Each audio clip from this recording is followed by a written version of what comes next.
For 11 years, Happy Days Times was more than a show. It was an American sanctuary, a place where the warmth of family and the promise of friendship felt eternal. But in the year 1984, that sanctuary vanished. It ended with a single quiet moment that would alter the landscape of television. A scene penned by creator Gary Marshall, so profoundly emotional that the network, ABC, fought to keep it from ever seeing the light of day. The final words spoken by Tom Bosley, in the guise of Howard Cunningham, were destined to become both a heartfelt farewell and a storm of controversy, the kind of goodbye that still echoes in the halls of network television. What began as a simple thank you to the millions of loyal fans would become the scene that brought the curtain down, a moment where the word goodbye carried the weight of everything that had come before. By 1984, Happy Days Times had transcended the label of sitcom. It was a cultural institution. For 11 seasons, it had been woven into the very fabric of American television. It transformed a rose-tinted vision of the 1950s into a national sanctuary. Each week, audiences didn't just tune in for the laughter. They came to remember a simpler time. For households across the nation, the Cunninghams weren't just characters on a screen. They were familiar faces, relatives who faithfully arrived every Tuesday evening. But behind the laugh track and the familiar smiles, a quiet exhaustion had taken hold. The once unbeatable ratings had begun to slide, and the spark that had defined a generation of television was beginning to dim. Gary Marshall, the architect of this beloved world, the man who brought it to life back in 1974, knew the truth. Nothing, not even this, could last forever. After hundreds of episodes, through changing faces and evolving narratives, he resolved that the final chapter needed to feel intimate, deeply personal. This final act was not for the sake of spectacle or a last grab for ratings. It was about one thing: gratitude. And the emotional weight of this farewell was placed upon the shoulders of Tom Bosley, the man who was Howard Cunningham. Within the finale, titled Passages, Joni and Chachi would finally wed, Fonzie would find his own kind of grace in fatherhood, and the entire family would gather under one roof for the last time. Yet, for Marshall, a wedding was not the true conclusion. He needed to reach through the screen, to directly acknowledge the millions of people whose loyalty had been the show's lifeblood. Without them, there would have been no Times Happy Days asterisk. It was then, as the characters gathered in the familiar glow of the Cunningham living room, that he wrote the most audacious line of his career. Howard Cunningham, Tom Bosley, would turn his gaze from his family, look directly into the camera, and shatter television's most sacred, unspoken rule. He would speak to the millions watching at home. "Thank you all for being part of our family," he would say. To Happy Days, the words were simple, honest, profoundly human. But to the executives at ABC, this was an act of sabotage. They were terrified it would shatter the carefully constructed illusion, break the fourth wall, and leave the audience bewildered. But Marshall refused to yield. For him, this wasn't just a line of dialogue. It was the emotional closure that 11 long years demanded. Happy Days asterisk, he argued, deserved to end not in silence, but in gratitude. And so, over the strenuous objections of the network, the moment remained. When it finally aired on May 8, 1984, the scene made history. Tears were shed in living rooms across America, critics lauded the decision, and even rival networks had to concede that it was a perfect goodbye. But that perfection was fleeting, because only weeks later, ABC would make a decision that threatened to unravel it all. A network at war with its own legacy. The month of February, 1984, should have been a moment of triumph for ABC. The network had secured the exclusive broadcast rights to the Winter Olympics, a global spectacle unfolding in Sarajevo. It was a monumental event, promising colossal audiences and a windfall of advertising revenue. But hidden behind the fanfare, a logistical nightmare was brewing, one that would alter the fate of Times Happy Days Times forever. Coverage of the Olympics completely commandeered ABC's primetime schedule. This forced many of the network's flagship shows, Happy Days Times among them, off the air for almost 2 full weeks. Ordinarily, a disruption like this would simply mean postponing the series finale to a later date. But the network was afraid of losing momentum. They were determined to broadcast Passages, the grand farewell, in the crucial month of May, just in time for the summer ratings sweeps. And that single decision created a cascade of problems. The network still had several completed episodes that were meant to be seen times before, times the story's final conclusion. These episodes couldn't just disappear into the ether, yet the rigid broadcast schedule offered no space for them. In the sterile quiet of a boardroom, the network executives devised what they believed was an ingenious plan: let the finale air as intended, and then, quietly, release the remaining episodes as mere bonus content. It was a decision born of expediency, one that would shatter an unspoken, sacred covenant of television. When a story concludes, its final word is meant to be permanent. On the night of May 8, 1984, millions of American families gathered in their living rooms, believing they were witnessing the final chapter of Happy Days. Tom Bosley's poignant farewell, penned by Gary Marshall himself, echoed through the nation's homes. Tears were shed, and the ratings climbed to astonishing heights. For that one fleeting night, the series recaptured the lightning in a bottle it once held. But just 1 month later, in the shadows, ABC performed a quiet resurrection, bringing Happy Days back from its grave. In June of 1984, with no fanfare, no warning, the network began to broadcast 5 phantom episodes. These were the orphans of the schedule, cast aside for the Olympic Games. Viewers, settling in for familiar reruns, were instead confronted with new, disorienting stories. Stories starring characters to whom they had already bid a tearful farewell. The aftermath was a tidal wave of confusion, a current of frustration, and a deep sense of disbelief. A flood of letters inundated ABC, each one demanding an explanation. The critics were merciless, labeling it an act of cultural vandalism. In an instant, the profound emotional weight of the finale simply vanished. What was meant to be an iconic, timeless goodbye was suddenly rendered hollow, just another cynical marketing ploy. The network's avarice had systematically dismantled the legacy Gary Marshall had so carefully constructed. That final episode, which had once been enshrined as one of television's most sincere and moving farewells, now felt like a profound betrayal. And for Henry Winkler, a man already wrestling with the long shadow cast by the Fonz, the damage was more than just a dip in the ratings. Behind the effortless cool and the iconic smile, a different story was unfolding. Henry Winkler's reality was a world away from the character that had catapulted him to fame. Long before the leather jacket, he was an unknown stage actor in New York, fighting for every line. His pockets were nearly empty, his prospects even more so. In 1973, he gambled everything, packing a single bag, and heading for Los Angeles with only enough cash to last a single month. He arrived a stranger in a strange land, with no connections and no concrete plan, only the fragile hope of landing a small part on television. What happened next was nothing short of a miracle. Winkler stepped into an audition room for a fledgling sitcom titled Happy Days. The part he was reading for, Arthur Fonzarelli, was conceived as little more than a caricature, a bit of comic relief.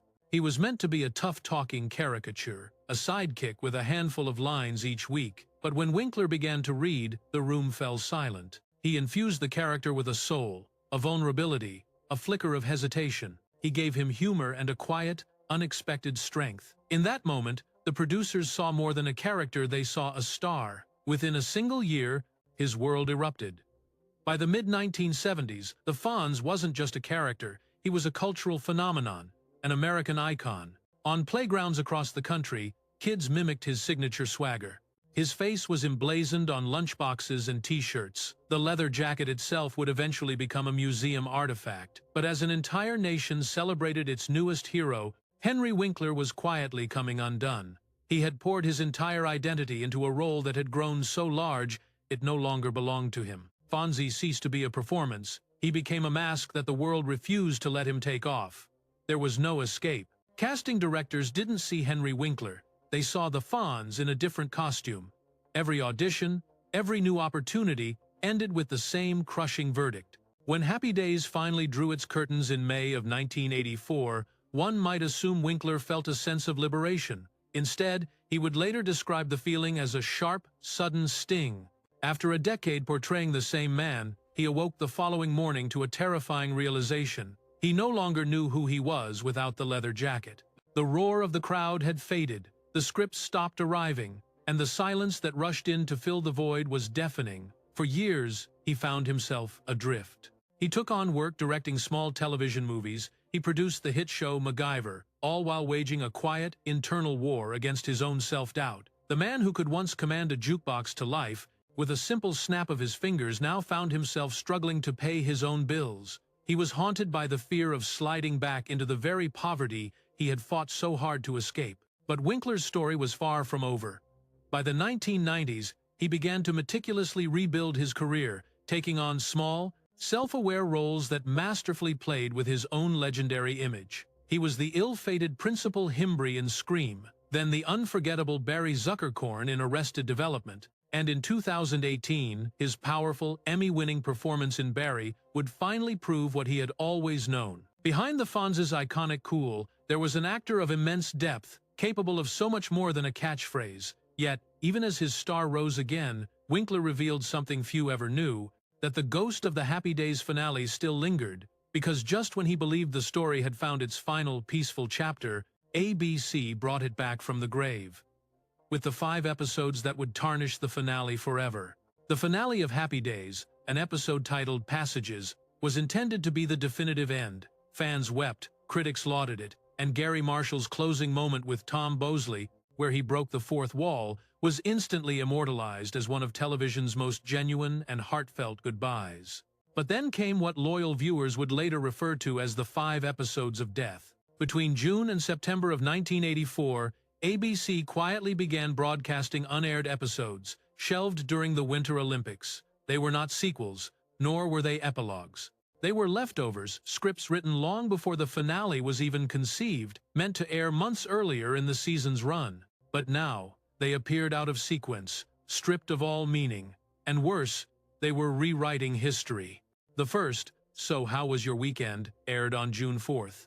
Fans who had said their tearful goodbyes in May now stared at their televisions in utter confusion. There they were, the Cunninghams, back in their living room, as if that poignant farewell had never occurred. Then came Low Notes, School Days, and Good News, Bad News. Each one was broadcast in a vacuum, a phantom transmission that acted as if the finale's profound emotional closure had been a dream. Viewers were left stunned. The newspapers called it television's unwanted resurrection. It felt like watching a ghost, a family you had already mourned, suddenly reappearing on screen, frozen in an earlier time, smiling as if the goodbye never happened.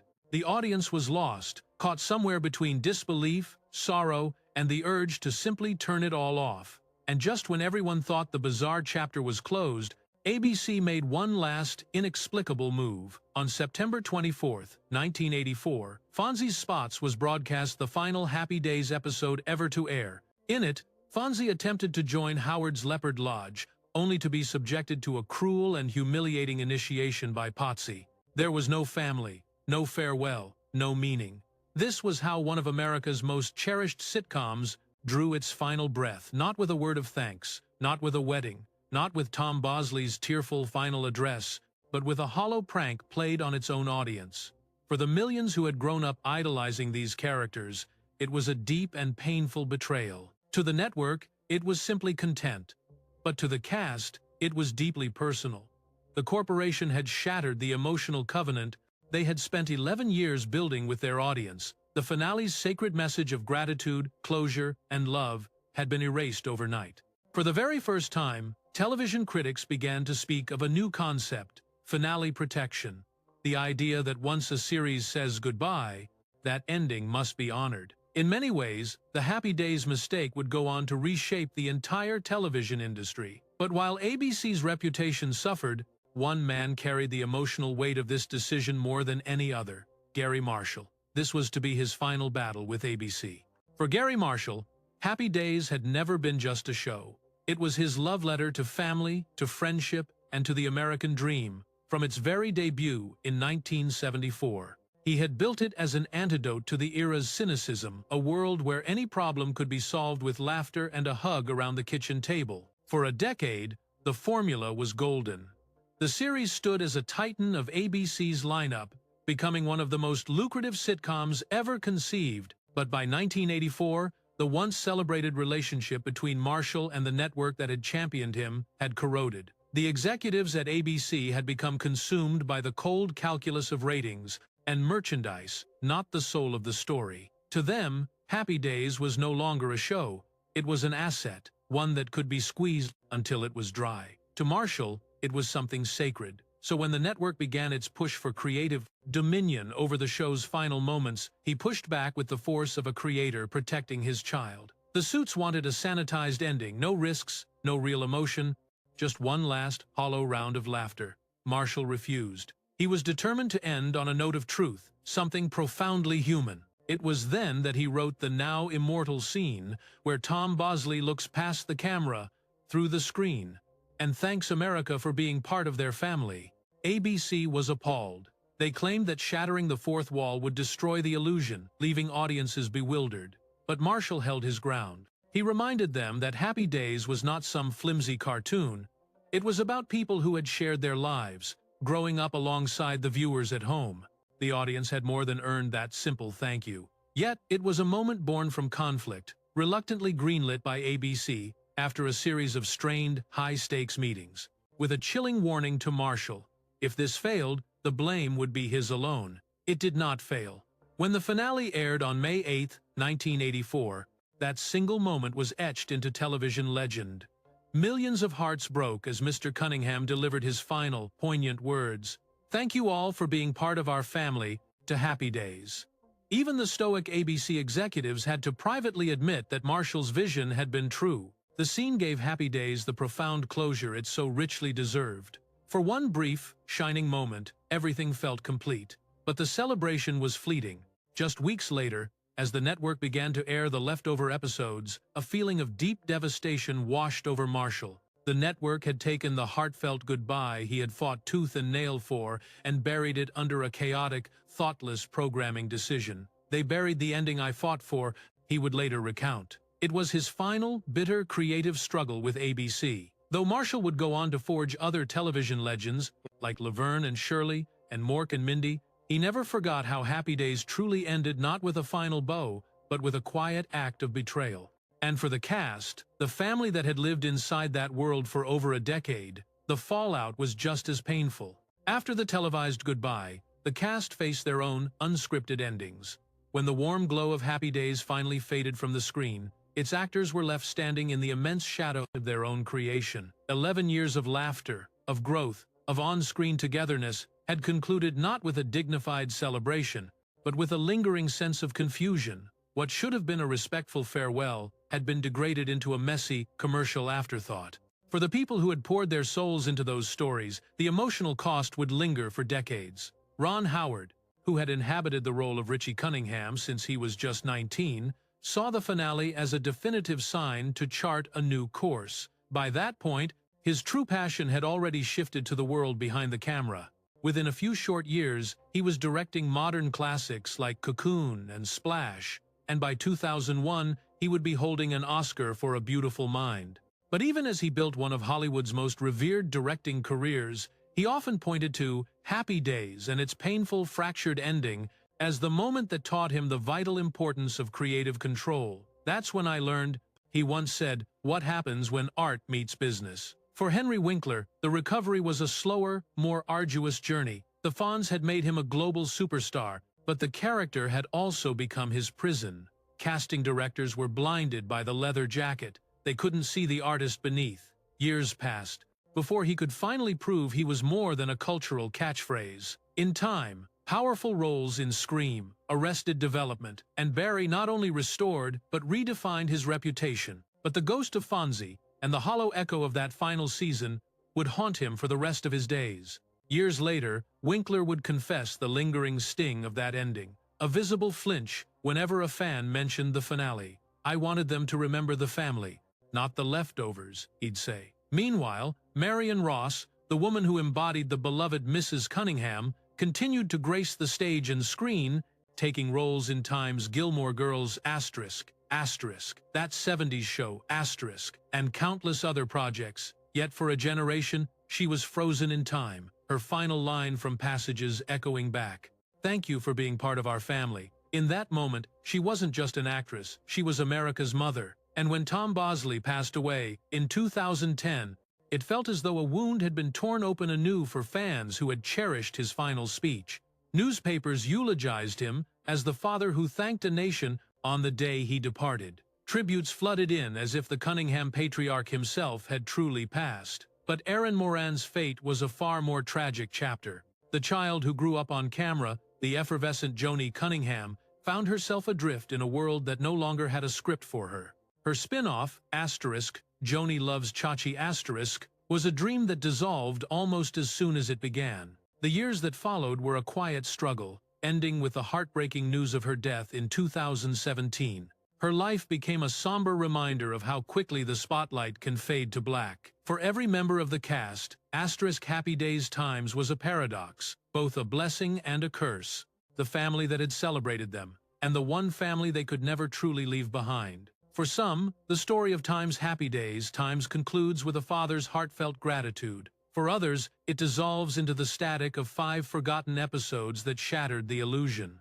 Whichever version you hold, it marked the final curtain on an era of television. So, which ending is etched in your memory? The poignant farewell that brought a tear to your eye, or the bewildering chaos that followed? Let us know in the comments below, and don't forget to like this video and subscribe to the channel. Ring the bell for more